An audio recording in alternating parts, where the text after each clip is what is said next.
This video will show you how to replace the radiator on a GMC Sierra 2500 with a 6-liter engine. This will be located across the front of your engine compartment.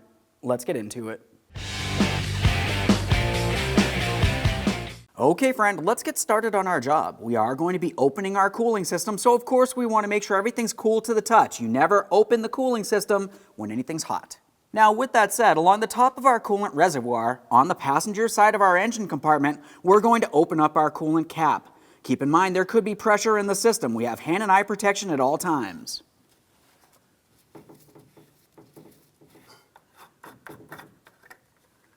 Go ahead and remove that cap and we'll set it aside.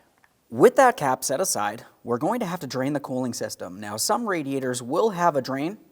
This radiator in particular does not, so we're going to have to remove the fluid by removing the lower radiator hose.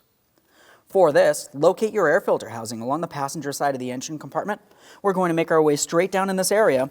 As you make your way down along the radiator, you're going to find the lower radiator hose. Now this hose has a squeezable clamp. We're going to squeeze the clamp and we should be able to pull the hose out of place.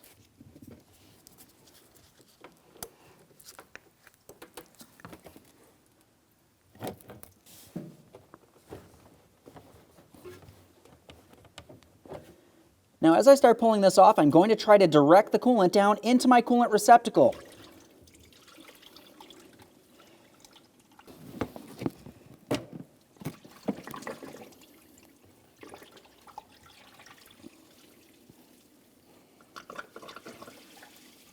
Now we can let this finish draining. We're going to be focusing up along the top of the radiator on the driver's side next. We have a squeezable clamp here. For this one, since it's out in the open, I'm just going to use pliers.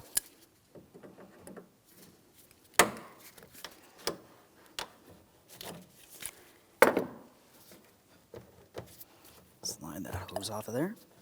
A quick inspection. We want to make sure it's not torn, worn, or damaged in any way. This looks good. Now we can focus along the top of our fan shroud. For this plastic clip, you can either dislodge it right along this area, or just lift the entire thing up and out of the fan shroud. It lifts up fairly easily. We're going to make our way all the way over towards the air inlet leading to the engine next. Now I'm using a small pry device. I want to try to make my way underneath the air inlet tube. We're going to pry this portion out of place as well. After dislodging that, looking in the same area along the top of the fan shroud, we're going to remove this hose from its mounting clip. Get it right up and out of there. Now we are going to be removing the upper fan shroud from this area, but before we can do that, we have to dislodge the air inlet, and to remove the air inlet, we have to remove the engine cover. To remove the engine cover, lift up along the front and pull it out of place. Now, of course, we do have a couple mounting points holding this in place, but if you were to look along the passenger side of the inlet tube, you're going to find that you have a small tube leading into it. Take hold of that and carefully pry it out of place. Keep in mind, we do not want to damage this. Now we're looking along where the throttle body is. We're going to dislodge the air inlet tube from the throttle body using an 8mm. You can also use a flat blade screwdriver if necessary. We don't need to remove the clamp, we just need to loosen it enough that we can slide this out of place.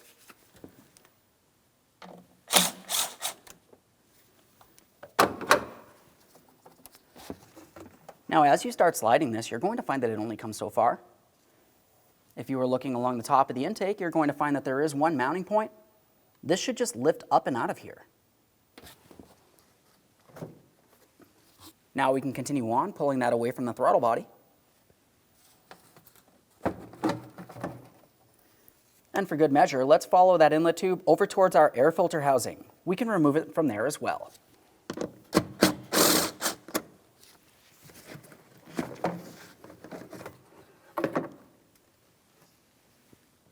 Now we can start removing the upper fan shroud from the lower fan shroud.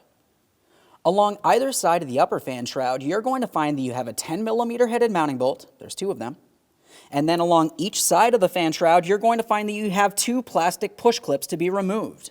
We're starting with the push clips. As far as those push clips, carefully start dislodging the center, which will unlock it, and then you can remove the outer portion as well. There's 4 of these total, 2 along each side of the fan shroud.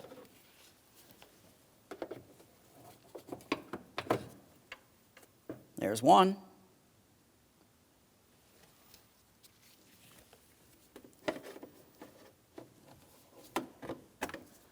There's our second one. Now, since I'm on this side, I'm going to go ahead and remove my mounting bolt. And now I'm going over to the other side, and I'm going to repeat this exact same process. Okay, so I have both sides dislodged. We're going to carefully pull this away from the radiator and up and out of position. We can set this aside. Now, we're not going to remove the lower fan shroud. What we want to pay attention to is along each side of the radiator, you're going to find that you have lines leading into it. We're on the driver's side. As for each of these lines, typically you're going to find that you have a plastic lock that's protecting a small metal clip. Now, the metal clip is inside the groove on the radiator itself. We want to try to remove that metal clip. To remove the metal clip, I'm using a small angled pick.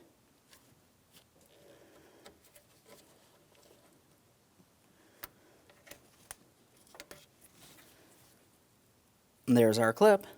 As you start removing the line from the radiator, keep in mind fluid may make its way out of this area. We have a special collection receptacle for oil-based fluids under here. There we are. Just a quick inspection of that line. Looks like it's still in good usable order. Let's make our way straight down the radiator to the next line. The process will be the same. That plastic clip off of there.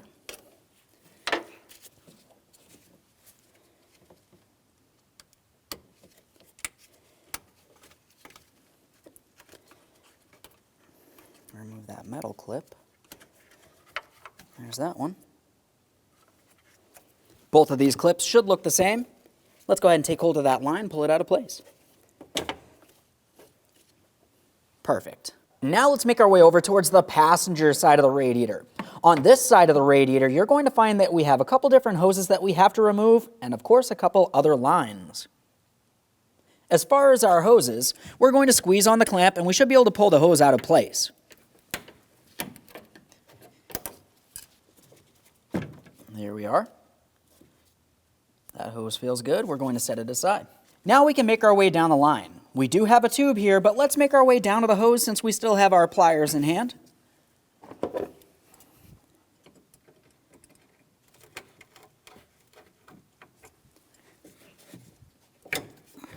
There's that hose. Now we can start removing our two lines. We have one up here out in the open, the other one's down at the bottom of the radiator. The process will be the same. Go ahead and remove the plastic protective cover, and then we'll continue on with our metal clip on the inboard side there.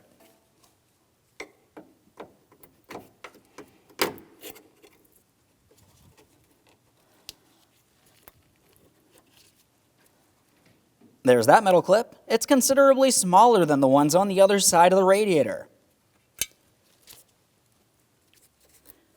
Of course, we have our collection receptacle under this side of the radiator since we are removing these two lines.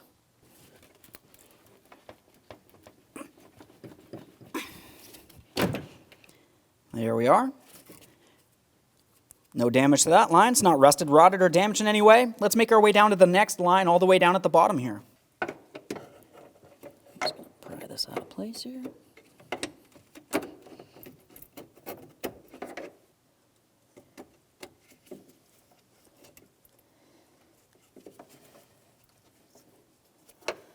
There's our clip. And there's our line.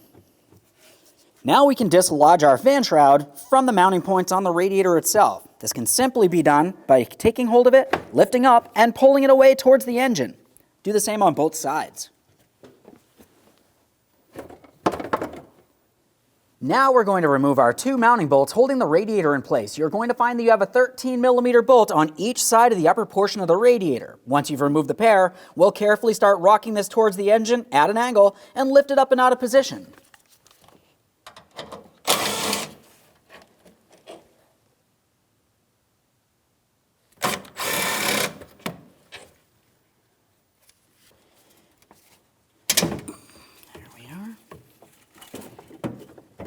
Keep in mind, there could still be coolant in the radiator. There it is, friend. Now that we have the radiator out of place, let's remove our rubber mounts. You may find that your upper rubber mount is stuck to the body of the vehicle. If that's the case, you want to remove that. I'm just going to go ahead and twist this, pull it right off of there. Typically, this should be attached to the radiator, and we would transfer it over to the brand new radiator. Double check both sides to confirm that you've removed them. Now let's have a look at the radiator. As I had mentioned, you should have a rubber mount on each upper corner. One of ours was stuck on the vehicle. I showed you how to remove it. The other one has to be removed from the radiator. Typically, you can take hold of them, pull them out of place. You may have to gently pry.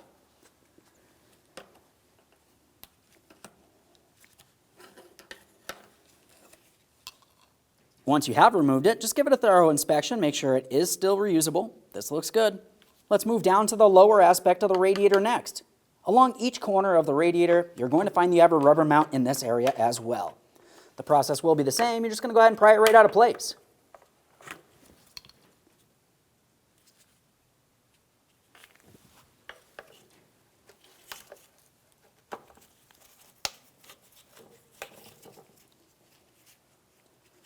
And there it is, friend. At this point, you want to make sure that you completely drain it and then go ahead and set it aside for recycling. Okay, friend, now it's time to prepare the brand new radiator for installation. The first area we want to start is on the bottom driver's side corner. Down in this area, you're going to find that you have a drain plug that needs to be snugged. We're using a 19 millimeter. We're making sure that it's bottomed out. Keep in mind, we are only screwing plastic into plastic and we don't want to cause any damage. This has to be secured so it does not leak. Now, while we're in this area, let's apply some lubricant to the lower tabs. As far as the mounts, we're going to be installing those into the vehicle. For now, let's make our way up to the upper portion of the radiator next. When we go to install the upper rubber mounts, we want to make sure we have them in the proper orientation. When looking at the mount, we want to look at the center. Looking in this area, we can tell that we have a circular area, but it also has a flat mount. On the other side, it's just a circular port. We want to have the flat mount area facing towards where the engine would be.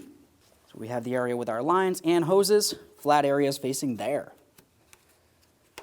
Roll that into position, make sure it's secure. Do the same on the other side of the radiator.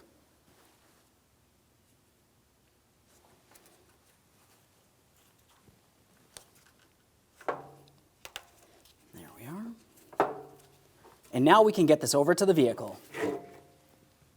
Prior to installation of our radiator, let's make sure we clean and inspect our lower mounting area as well.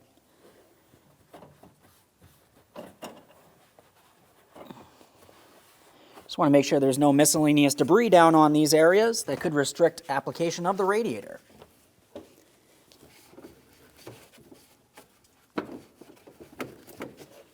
After cleaning the mounting area, it's time to install the lower mounts. When you install the mounts, we want to make sure we have them in the proper orientation. The side with the smaller port would be facing up. Let's go ahead and rest that right in there.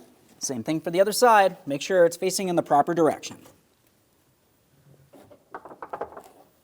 Now we can install our brand new radiator. As we start bringing this into position, let's be extremely careful not to cause any damage to our cooling fins.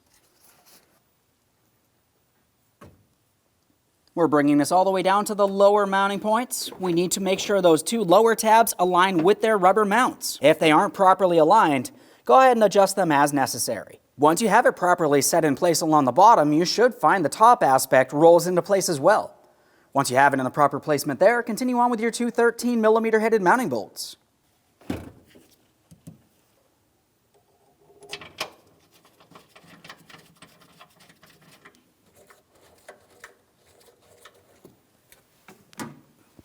Once you have them both started in, go ahead and snug them up.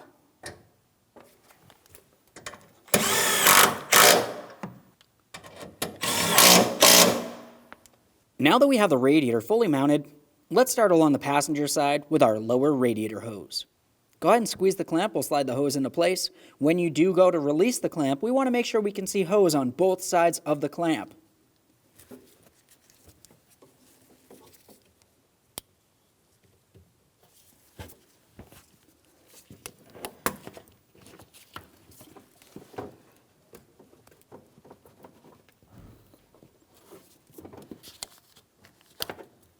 Double check to make sure that feels as though it's secured in place. It should not move around in any way.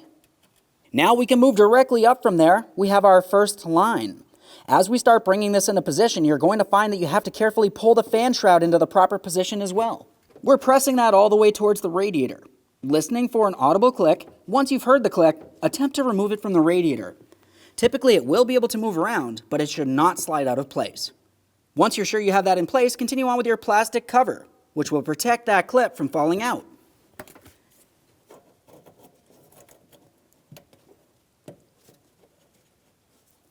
We'll continue making our way up. We can reattach our fan shroud into its lower mounting point here.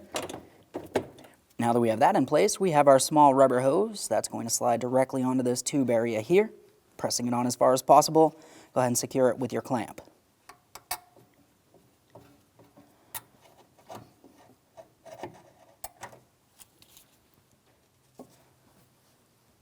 Make sure that cannot fall off. Continuing on, we have our next metal line that's going to go into the upper port here. You know what to do, press it until you hear a click, and then of course lock it in with your plastic cap.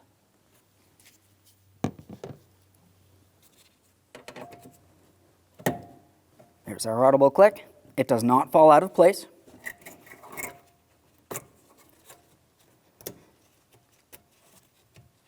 Now we have our upper hose.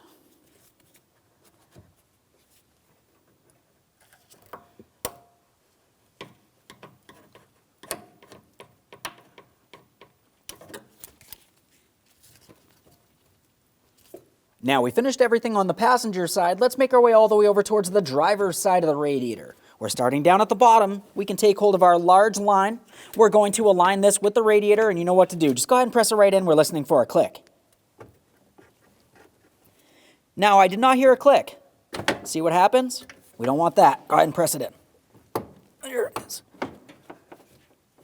Double check the clip, make sure it's in, and secure. Plastic clip.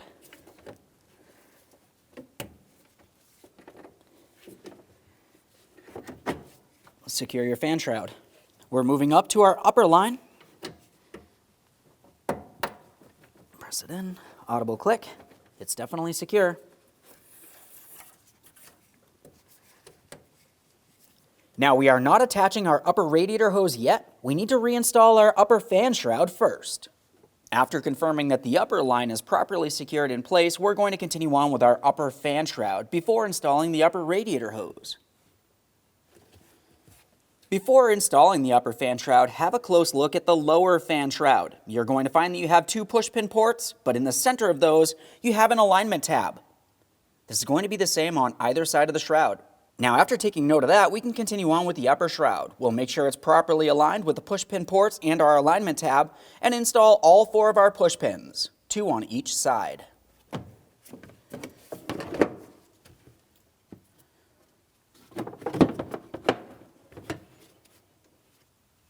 When installing the push pins, we'll make sure we have them in the unlocked position so the center is pulled up and out. Slide in the outer portion, lock it in by pressing the center down. We'll do the same for all other push clips.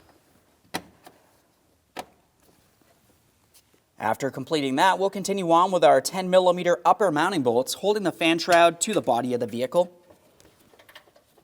We have one of these on each side of the fan shroud.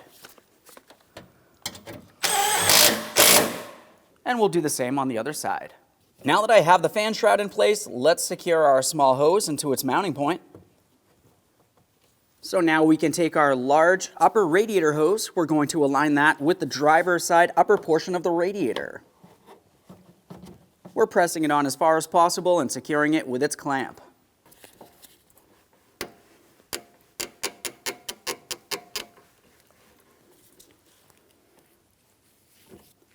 We're attempting to get this into the original position and of course confirming we can see hose on both sides of the clamp. Double check to make sure the hose is properly secured in place. Let's secure the hose along the top of the fan shroud. Let's continue making our way towards the passenger side of this hose. As we lift up on this, we can see that we have a small plastic clip. That's for this hose to slide into. We can rest this down. We're going to continue on with the air inlet tube. Before we start installing that onto the throttle body, double check to make sure nothing has fallen into this area. Now, as we start bringing the inlet tube into position, we know that it has to slide onto the throttle body.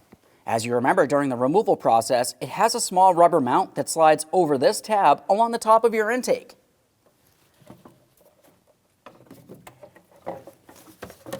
Line it up. We're holding up the rearward side. We're pressing this towards the throttle body. Let's make sure that this aligns. I can see it protruding through. We can tighten our 8mm headed clamp once this is fully pressed onto the throttle body. Double check to make sure that's secure. Now let's make our way all the way over towards the air filter housing next. As we move towards the air filter housing, we're going to take hold of our coolant hose, bring it up and over. We can align this with the upper air filter housing and slide it into position. Once you have it slid into the proper position, we'll make sure we resecure our clamp here as well.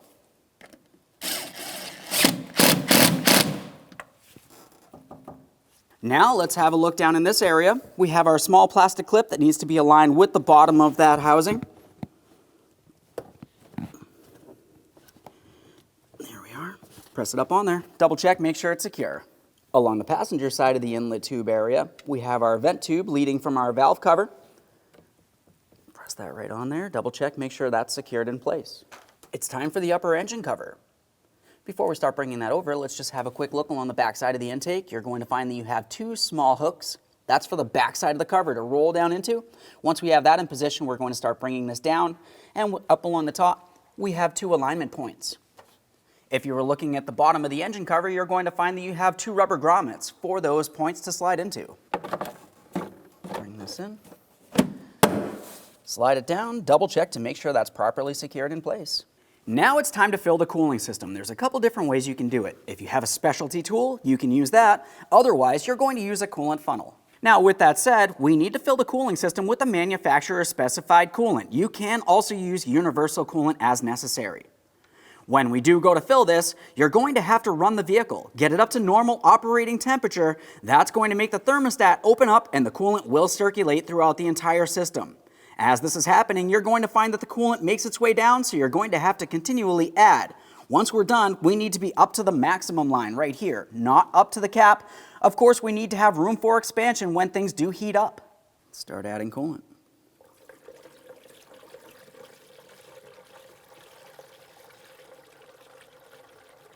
Now, as you can tell, I have the coolant up to the maximum line here. Now, the next thing we need to do is start the vehicle and let it run as I mentioned before. Once it gets up to normal operating temperature, the thermostat will open up and we're going to top off the coolant. Once you've completed that, go ahead and remove the funnel and reinstall the cap.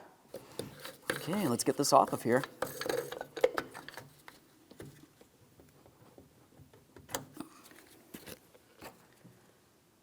We have our coolant cap.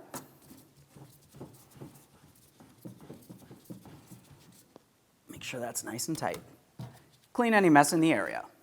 We finished running the vehicle, cleaned our mess. Now the next thing we have to do is just double check for leaks. We're going to close the hood and take the vehicle for a road test. Thanks for watching.